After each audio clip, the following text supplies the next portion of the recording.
Before we get into today's show, if you guys want a Bengals mailbag where we answer your questions on whatever you have to ask about for the Bengals, then get your questions in the comments section by using hashtag Bengals as part of your question, like hashtag Bengals. Is Joe Burrow the best quarterback in the NFL? You know exactly what I'm saying there. So get your questions in, hashtag Bengals in the comments. Makes it easier for us to find them so we can grab them for an upcoming mailbag here on Bengals Breakdown.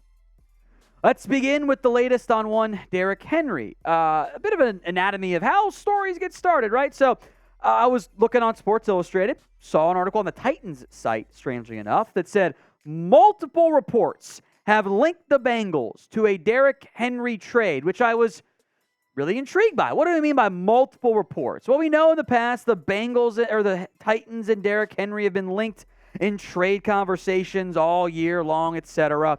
I found where the multiple reports, quote unquote, are actually from. So the first one is from CBS Sports, who updated their top 10 trade destinations list, or top 10 players could be traded, listed some teams for each player. The Bengals were on the list for Derrick Henry, along with the Buffalo Bills and the Seattle Seahawks, who, of course, have Kenneth Walker, and they also drafted, shockingly early on, Zach Charbonnet, so they drafted two running backs. That makes no sense to me. I didn't understand why the Seahawks on the CBS just didn't update it. Post-draft, they did not update it. The other thing I saw was from NFL Analysis Network, kind of like just a standard blog from that perspective. They had a trade idea for Derrick Henry. The Bengals get Henry and a 2025 sixth-round pick in exchange for a second and a third. So those are the two multiple reports that I could find out there. There was also a reposting of the NFL Analysis article that, I think it was on Yardbarker, so I don't really think that counts from that perspective. So the reports are ideas of trading for Derrick Henry. As for this trade idea, a second and a third, it's too much for me. That is a lot to give up for Derrick Henry, who is still a very good football player, is an awesome runner in that I formation, the single back set understanding. He does a great job, don't get me wrong. But a second and a third for a player's averaged up, couple extra yards, and not even a full yard per carry more than Joe Mixon at a similar cost, that's a lot. Because remember, you're going to pay Joe Burrow. You're going to pay Jamar Chase. You're going to lose some other players like you lost Jesse Bates.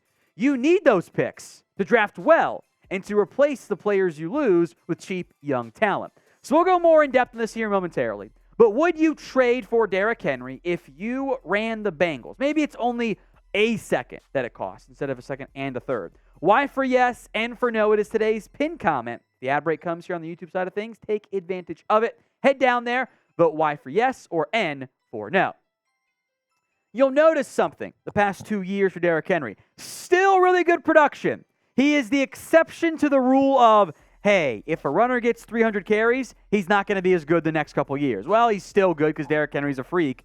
But 4.3 and 4.4 the last two seasons. That is not bad. Don't get me wrong. There's massive volume, touchdown machine.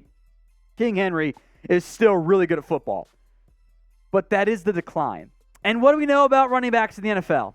They just don't have long shelf lives. They simply don't. We've seen it with Joe Mixon. Joe Mixon's averaging under 4 yards per carry. And I don't think the efficiency, maybe it jumps up a little bit for Derrick. Let's say it's a full yard better. Let's say it's 4.8 for Derrick Henry. Is that extra yard per carry enough to justify the trade cost? The contract between Joe Mixon and Derrick Henry, not that bad. You can save $10 million by cutting Joe Mixon. You pay Derrick Henry $11 million, so it's an extra $1 million. That's fine. But is one more yard per carry enough to justify the second and the third? I'm not so sure that it is. I think I'd rather keep those picks, knowing they might not become as good as Derrick Henry, but use them on other players, other positions of future needs. So if he gets cut, different conversation. Trading for Derrick Henry, I don't think it makes sense for the Bengals right now. Plus, they don't make trades that often anyway. Now, we are in a sub-battle this week against our Ravens channel. Early results, pretty good so far on that side of things. It's gone pretty well. We have a lead over the Ravens channel, 36-15. I do want to continue to grow that lead, continue to keep things up from that perspective. I want to crush our Ravens channel. Look, we're a smaller channel. We're playing catch-up as it is on them, but I want to smoke them. So if you want more free Bengals videos and catch and eventually beat the Ravens channel in total subscribers, then do it right now. Hit that sub button for more free videos every single day right here on Bengals Breakdown by Chat Sports. Next up on our rumors list is Dalton Risner, the free agent, last with, of course, the Denver Broncos.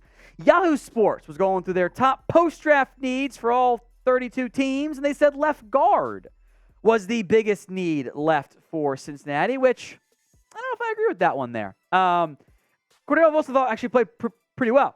I thought Cordell Wilson had a good season for a fifth-round rookie, of course. Dalton Risner had some issues down the stretch, got into a shove match with the quarterback. I don't think that matters that much because Denver was a dumpster fire last year. I'm not going to blame what their status was. PFF run grade was okay. Let's look. Dalton Risner stats, right? On similar counts against Volson, 3, 6, 20, 53.4. Volson on more snaps, 5, 11, 22, 51.2. That's sacks allowed, hits, hurries, PFF run grade. Is that significantly different? For the snap volume? No. It's very similar from an efficiency, from a rate perspective. And Volson is young. He is cheap. I would say that Volson is an ascending player, right? You think he's going to be better this year. And better this year would be better than what Risner was last year. So I'm never going to, turn my head all the way at adding offensive line help, although I think the Bengals have done a decent job of getting talent in there. And I like Volson a lot more like Jackson Carman. I'll tell you that much right now. But I don't know if what maybe Risner wants money-wise or what he wants playing time-wise makes him the most logical fit for Cincinnati.